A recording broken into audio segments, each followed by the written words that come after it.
Здравейте, уважаеми граждани от България и не само от България, тук и по света. Включвам се извънредно и го правя това видео, за да мога да ви покажа другата действителност. Действителността на в какво бреме аз минавам и как фирмата, която управлявам и съм собственик, Хоспис Миладиновски, е атакувана от различен тип държавни институции, все с цел да заличи тотално нейната функция и работа. Аз се казвам доктор Димчо Миладиновски и също така и съм и председател на Националната асоциация на хосписите в Република България. Идеята на това видео е да ви покажа как функционират държавните органи и как мачкат едно лечебно заведение и един дом за стари хора с физически увреждания до максимум. Хоспис Миладиновски като институция работи вече 10 години. Предоставя палиативни грижи на терминално болни пациенти и хора с много други увреждания и заболявания. Непрекъснато сме проверявани от държавните институции, като регионалната здравна инспекция, както и от медицинския надзор, който е от град София. Не сме имали драстични предписания, като да сменим някаква крушка, дръжка на врата и впрочем. През всичките тези 10 години никога не сме имали глоба. Винаги сме се стремели да работим с уважение спрямо българския пациент, както и спрямо доста чужди пациенти, които ние ги имаме в Хоспис Миладиновски. Ще ви разкажа, че от началото на тази година атаката върху Хоспис Миладиновски е непрекъсната проверка от всички институции, МВР, пожарна, ХЕИ, медицински надзор, здравните инспектори. И въпреки за нас всичко се развиваше добре, в даден момент отново на 30 юни в уикенд се появяват нови инспектори, като казват, че желаят да направят извънредна проверка. И ние, разбира се, винаги сме съдействали на органите максимално, въпреки че това много ни пречи на нашата работа, но винаги максимално сме стремяли да помогнем и да съдействаме.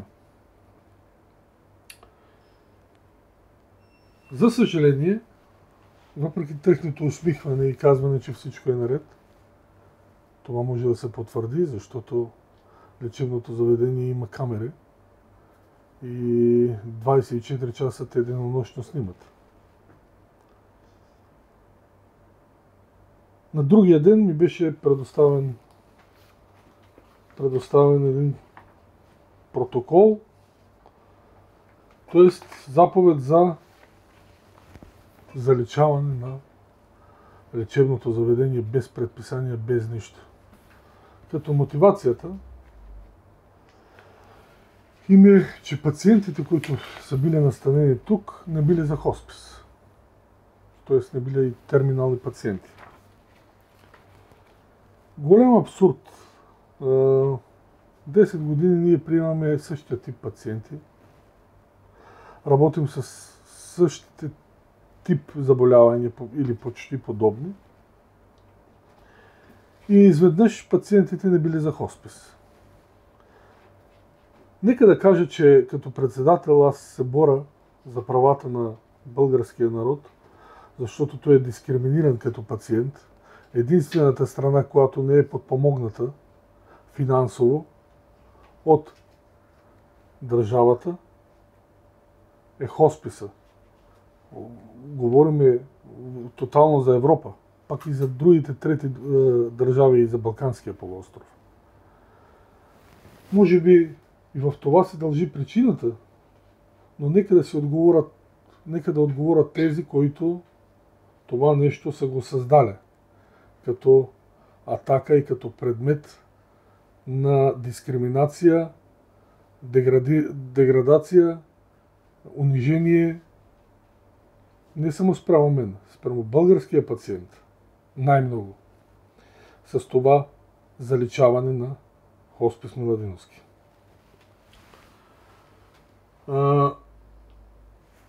До момента в Република България няма нормативна база. Какви работници трябва да работят в хосписа? Как трябва да се работи или впрочем. В същия момент, когато аз получавам това заличаване, след половин час пристига писмо от медицински надзор, защото аз бех и в друга извънредна проверка отново при тях. Като единствено предписание ми е да дам алгоритъм за работа, как се работи с тежко болни. Аджиба, аз ли трябва на държавата да й казвам как трябва тя да работи? Тоест, как трябва да се създаде алгоритъм за работа? Няма проблеми. Винаги съм казвал, че съм насреща, не само аз, тук и другите мои колеги, които са в асоциацията, че ние сме готови да съдействаме и да създадем една нормативна база и да помогнем на държавата, за да знаем кой как и как трябва да работи. Странното е, че персоната, която казва, че пациентите не били за хоспис, е юрист. Тя няма медицинско образование. Коя комисия е свиката да каже тези пациенти са за хоспис или не? Никой не казва. Но ще кажа едно, че самите пациенти и близки знаят, че те са за хоспис. Никой на сила тук не е бил докаран през всичките тези 10 години. Винаги близките са дошли предварително, разговаряли за условията, които са били от тях приети и след това едва постъпва пациента за палиативни грижи за негово последователно пребиваване тук при нас. Да, това е първия хоспис в област Бургас, където разполага и със сектор за тежко болни, където тук пациентите идват и може да се каже и след няколко дни и умират. Защото това са неизлечими болни пациенти с много съвкупни други заболявания. В терминологията за терминално болни са пациенти неизлечими, онкологични или с друг характер болести, където вече в медицината няма какво друго да се даде, освен да се следи състоянието, да бъдат чисти, да бъдат нахранени, да им се даде терапията, да им се полагат грижи по отношение на хигиената. Ето и това представлява хосписна грижа.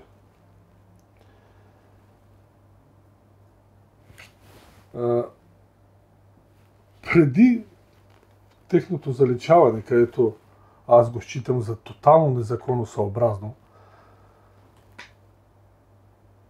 ние, ето и на 26-ти, на 25-ти сме имали също проверка. 3-4 дена преди това. Нямаме никакви предписания, всички болни отново били гледани от комисиите и така нататък. Значи, тук работата се стигна да се говори, че черното е бяло, а бялото е черно. Да, ще Ще ви покажа нещо, което ще озадачи вас, зрителите, но случайно при мене попадна нещо, което и по времето на преди 9 септември в Република България не се е случвало. Тоест, да се изведат хората на сила, защото тук е заличено, и да се разселят по институции. По кои институции?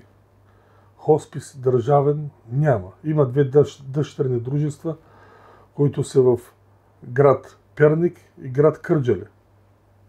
Къде ще ги водите тези хора? Тук има и чужди граждани, където за тях отговарят някои много далеч от тук, където непрекъснато имаме връзка с техните посланици, конзули и впрочем. Всичките до един, без никакъв наш натиск от нашата институция, декларираха, че желаят да останат тук, в хоспис Миладиновски. И до момента всички пациенти са тук на лице. Аз като лекар не мога да си позволя, защото аз за това съм учен, да се откажа от тези пациенти, които са терминално болни и с много други заболявания, където не знам дали утре ще живеят. Никой не знае колко ще живее, но да бъда до тях до последния им дъх. И няма сила, го заявявам, в България, която ще ми попречи аз да им давам помощ на тези хора, докато те дишат. Нека да се изсипат, ако искат, с 100 други линейки, вертолети и какво ли не. Аз ще давам помощ, докато те дишат. Не считам за праведно това нещо, което се случва в хоспис Миладиновски, защото тук е били и министерски майки, бащи, били си необикновени хора. Чужди граждани, наши майки, бащи, преди всичко те са хора, които са дали толкова много за тази държава. И това е гавра с тях, уважаеми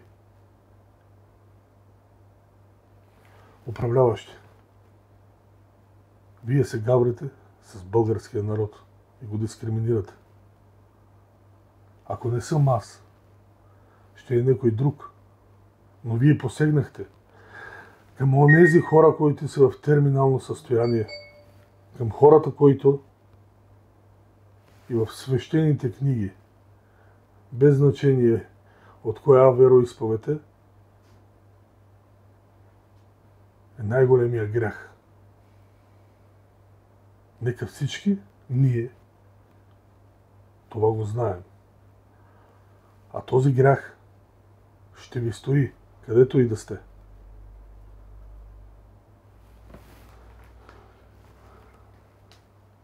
Добре. Благодаря ви. Ще се включа отново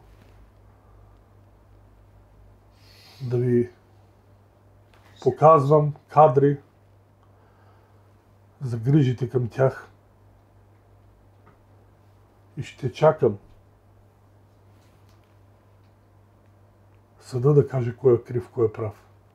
И да вярваме в правова държава и да не позволяваме това да се случва отново. Защото ние ставаме за срам и позор пред цялата европейска нация. Благодаря ви. Скъпи пациенти, съграждани, уважаеми пациенти, колеги, дами и господа, включвам се извънредно, за да мога да покажа другото лице на състоянието на хоспис Миладиновски. фирмата и компанията, която лично управлявам аз, доктор Димчо Миладиновски, където е подмасирана атака и репресия, дискриминация от всички държавни институции в, да не кажа, последните няколко месеци. Но пика е тази минала седмица. Хоспис Миладиновски е заличен само от РЗИ, не от съда, само от медицинския надзор на 30 юни на извънредна проверка, като казват, обобщава се, че пациентите не били за хоспис. През цялото време се вървяли над 10 проверки и предписания сме имали само по отношение на някои тежки битовизми. Говориме ключалка, дръжка на врата и така нататък.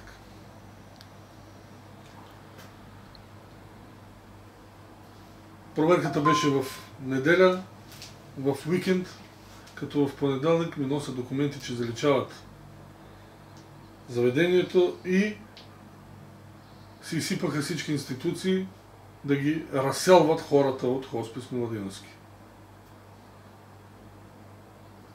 Но близките на пациентите, както и самите пациенти, не пожелаха никой да ги извежда, никой да ги преглежда. Въобще дадаха отпор към всички държавни институции да не се занимават с тях и да не навлизат в личното им пространство и в нашите договорни взаимоотношения. И до ден днешен те са тук.